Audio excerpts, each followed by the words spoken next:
Hello everybody, welcome back to my crop talk your on YouTube channel. I Himanshi once again with you. और आज मैं आपके साथ discuss करने वाली हूँ सिंगल सेल प्रोटीन। इसको इन शॉर्ट SCP भी बोलते हैं।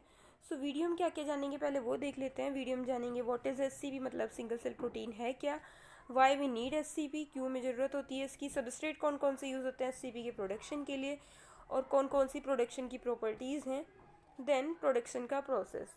तो चलिए वीडियो को शुरू करते हैं। अगर आप जानना चाहते हैं सब कुछ तो वीडियो को बिल्कुल एंड तक देखें। हम स्टेप बाय स्टेप सब कुछ समझने की कोशिश करेंगे। सो ये सबसे पहले हम जानेंगे what is SCP। Basically SCP है क्या। तो कुछ ड्राइड सेल होती हैं किसकी, माइक्रो ऑर्गेनिजम्स की। ठीक है, कौन कौन से, जैसे एल्गी हो गया, बैक्टीरिया हो गया, एक्टिनोमाइसिटीज हो गया एंड फंजाई हो गया, जो कि यूज़ होती थी as a food and as a feed. ठीक है, जिनको हम कलेक्टिवली क्या कहते थे, माइक्रोबियल प्रोटीन कहते थे। ठीक है, क्या कुछ माइक्रोबियल सेल यूज़ होती थी। ठीक है, algae, bacteria, actinomycetes and fungi की, जिनको हम एज अ फूड या फिर एज अ फीड यूज़ करते थे, जिनको हम कलेक्टिवली क्या कहते थे, माइक्रोबियल प्रोटीन। अब जो टर्म माइक्रोबियल प्रोटीन है उसको रिप्लेस कर दिया गया था सिंगल सेल प्रोटीन से। कब किया गया था, जब फर्स्ट इंटरनेशनल कॉन्फ्रेंस हुई थी ऑन माइक्रोबियल प्रोटीन।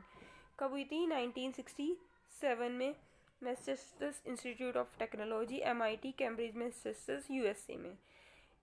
अब इन्होंने क्या, क्यों ये सिंगल सेल प्रोटीन्स का नाम रखा था, क्योंकि इन्होंने क्राइटेरिया यूज़ किया था सिंगल सेल प्रोटीन के पीछे, क्योंकि जो माइक्रो ऑर्गेनिजम्स होते हैं वो है ना, स्पेशली फंजाई, बैक्टीरिया, मतलब एल्गी, कुछ माइक्रो एल्गी जैसे कि वो सिंगल सेल्ड होती हैं, बैक्टीरिया में सभी सिंगल सेल्ड होते हैं, actinomycetes and fungi single cell multicellular हो सकती हैं।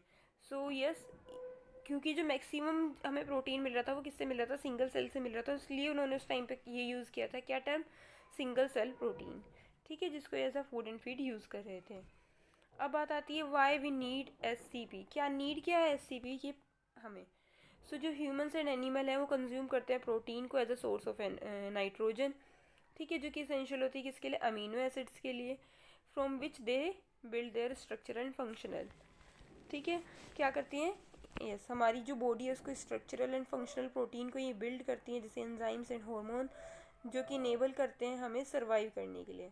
इससे अलग हमें पता है हमारा जो न्यूक्लिक एसिड होता है, that is DNA and RNA, उसमें भी नाइट्रोजनस बेस होते हैं। जो एक्सट्रीम कंडीशन होती है उसमें nitrogen as a source of energy भी यूज़ होता है।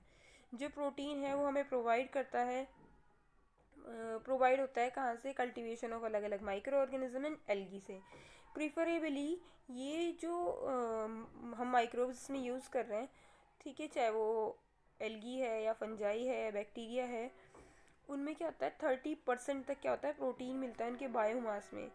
ठीक है, जो कि एक हेल्दी बैलेंस के लिए अमीनो एसिड के काफ़ी इंपॉर्टेंट है। जो माइक्रोबियल प्रोटीन है जनरली उसको हम क्या कहते हैं, सिंगल सेल प्रोटीन कहते हैं।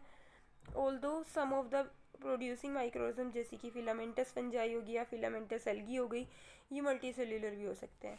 जो मेन फोकस था इंडिया में, अगर मैं इससे अलग बात करूं, इंडिया में जो मेन फोकस था SCP का वो कब आया था, जब सोलन इंस्टीट्यूट में, ठीक है, सोलन इंस्टीट्यूट यानी कि हिमाचल प्रदेश में एक इंस्टीट्यूट है, वहाँ पे क्या हुआ था, मशरूम कल्टीवेशन शुरू किया गया था, आई थिंक 1970 के अप्रोक्स। तभी से जो इंडिया में मैं कह सकती हूँ कि एकदम से ना एक लहर आती है, तो तब से मेन वर्क शुरू हो गया था। उसके बाद और भी इंस्टीट्यूट थे, जैसे NBRI, national botanical research institute, and central food technological research institute. ठीक है, इन्होंने भी क्या किया था, एक सेंटर एस्टेब्लिश किया था जहाँ पर इन्होंने SCP प्रोडक्शन किया था, किससे, साइनोबैक्टीरिया से। सो ऐसे बहुत सारे लैब्स थे जिन्होंने एकदम से वर्क शुरू किया था। देन उसके बाद वाई वी नीड SCP। ठीक है, हम SCP की नीड क्या है। सो जो फंजाई होती है, ठीक है, वो जिसको हम ग्रो कर रहे हैं as a SCP will generally contain 30 to 50% protein. ठीक है, जो अमीनो एसिड्स कंपोजिशन होती है एज कम्पेयर, अगर हम कंपेयर उसको किससे, फेवरेबिलिटी से, विद द FAO गाइडलाइंस। जो थियोनिन है एंड लाइसिन है का कंटेंट होता है टिपिकली इनमें हाई होता है, बट मेथियोनिन का कंटेंट इसमें क्या होता है, रिलेटिवली लो होता है।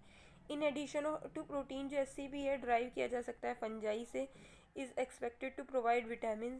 ठीक है, primarily from the B complex group, जैसे कि thiamine, riboflavin, biotin, niacin, pantothenic acid, ठीक है, पायरिडोक्सिन, कोलिन, देन उसके streptogenin, glutathione, glutathione, folic acid and P amino benzoic acid. इससे अलग जो सेल वॉल है किसकी, फंजाई की, वो रिच होती है ग्लूकन्स में, जो कि कंट्रीब्यूट करती है फाइबर टू द डाइट। इससे अलग हम कुछ माइक्रो एल्गी भी यूज़ करते हैं, किसके लिए, for the production of micro मतलब SCP। ठीक है। सो जो SCP होता है माइक्रो एल्गी में क्यों यूज़ करते हैं, क्योंकि उसमें जो प्रोटीन कंटेंट होता है, ठीक है, वो 60 से 70% तक होता है। मैक्सिममली जो हम SCP के लिए एल्गी ही को ही यूज़ करते हैं, क्योंकि इसमें कंटेंट जो होता है प्रोटीन का वो हमें हाई मिल जाता है। आजकल फंजाई स्पेशली मशरूम बहुत ज़्यादा यूज़ होने लगी है। ये हमें प्रोवाइड करती हैं fat with omega-3 fatty acids and carotenoid being of particular interest. Vitamin A, B, C and E, mineral salt and chlorophyll भी इसमें मिलता है हमें। They have relatively low nucleic acid content. ठीक है, nucleic acid content in milk का लो होता है, 3 to 8% तक होता है जो कि। इससे अलग हम बात करेंगे सबस्ट्रेट कौन कौन से यूज़ करते हैं। तो availability of necessary substrate have considerable biological and economical importance for SCP production. जो एल्गी है वो कंटेन करती है क्लोरोफिल। ठीक है, तो उसके लिए हमें कोई भी ऑर्गेनिक वेस्ट की ज़रूरत नहीं होती है, प्लांट की तरह अपने आप से ग्रो कर सकती है। ये क्या यूज़ करते हैं, फ्री एनर्जी यूज़ करते हैं, जैसे कि sunlight and carbon dioxide air से।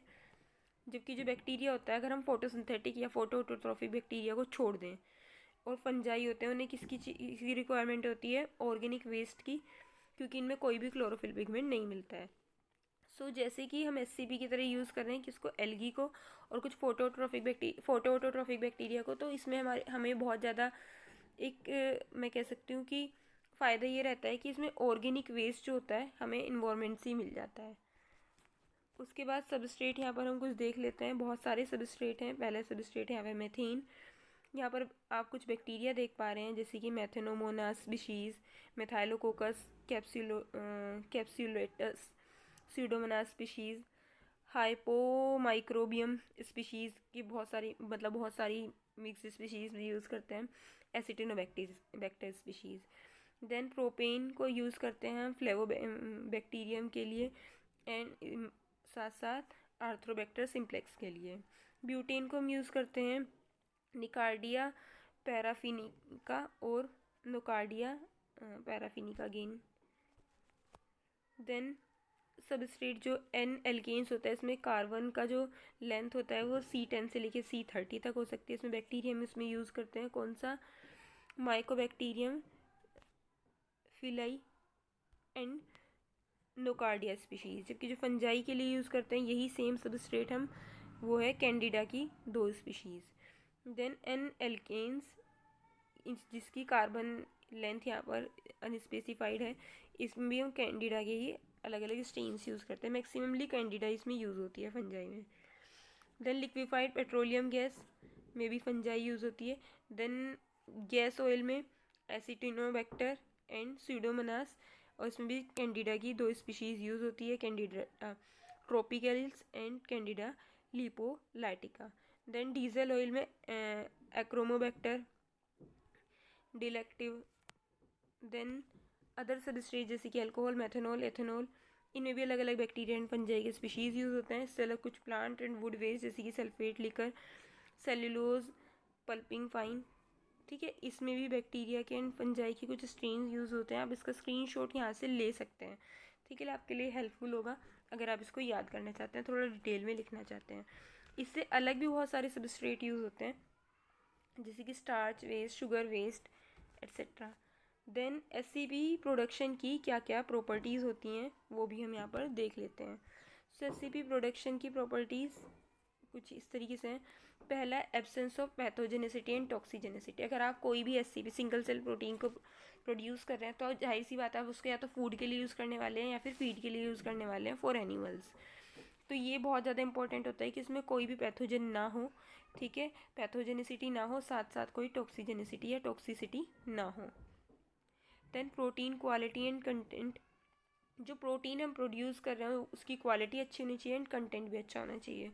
Then digestibility and organoleptic quality. ठीक है, डाइजेस्टिबिलिटी अच्छी होनी चाहिए, साथ साथ उसमें कुछ ऑर्गेनोलिप्टिक क्वालिटीज़ भी होनी चाहिए जिससे हम उसको फीड के लिए अच्छे से यूज़ कर पाएँ।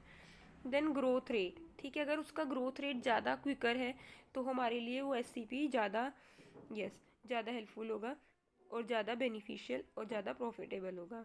Adaptability to unusual environmental condition, कभी कभी हम क्या होता है करते हैं SCP को ग्रो करते हैं तो हमारे पास जो इन्वायरमेंटल कंडीशंस होती हैं वो उतनी अच्छी नहीं होती हैं, तो उसमें जो भी हम SCP का स्ट्रेन यूज़ कर रहे हैं उसमें अडेप्टेबिलिटी होनी चाहिए, किसके लिए, इन्वायरमेंटल कंडीशन।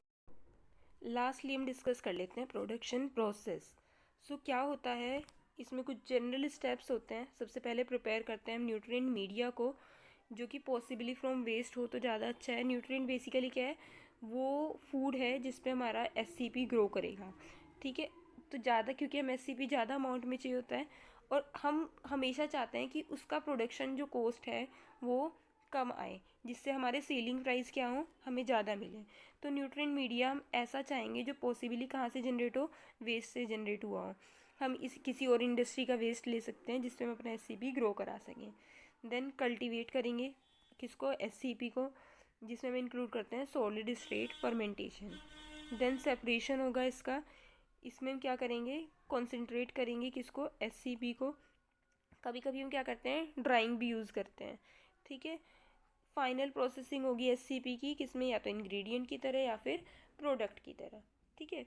अब ये हमें एज अ प्रोडक्ट मिल गया है। अभी जो ये SCP है इसकी बहुत सारी प्रॉपर्टीज़ होती हैं, यूजेस होते हैं। जैसे कि प्रोटीन के लिए मैं आप लोगों को बता चुकी हूँ, ये एक हेल्दी फूड, सुपर फूड भी इसको कहा जाता है।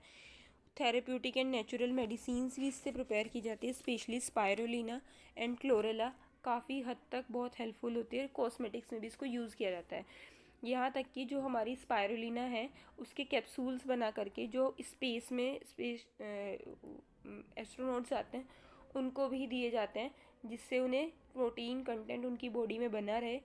सो यस, यही था हमारा आज का वीडियो। आई होप ये वीडियो आपके लिए हेल्पफुल रहा। अगर ये वीडियो आपके लिए हेल्पफुल रहा तो वीडियो को लाइक करें, चैनल को सब्सक्राइब करें, मुझे नीचे कमेंट सेक्शन में जरूर बताएं ये वीडियो आपको कैसा लगा। साथ साथ अगर आप इंडस्ट्रियल माइक्रोबायोलॉजी के और वीडियोस देखना चाहते हैं तो आप प्लेलिस्ट सेक्शन में जा करके देख सकते हैं। नीचे लिंक आपको डिस्क्रिप्शन बॉक्स में मिल जाएगा। Thanks for watching.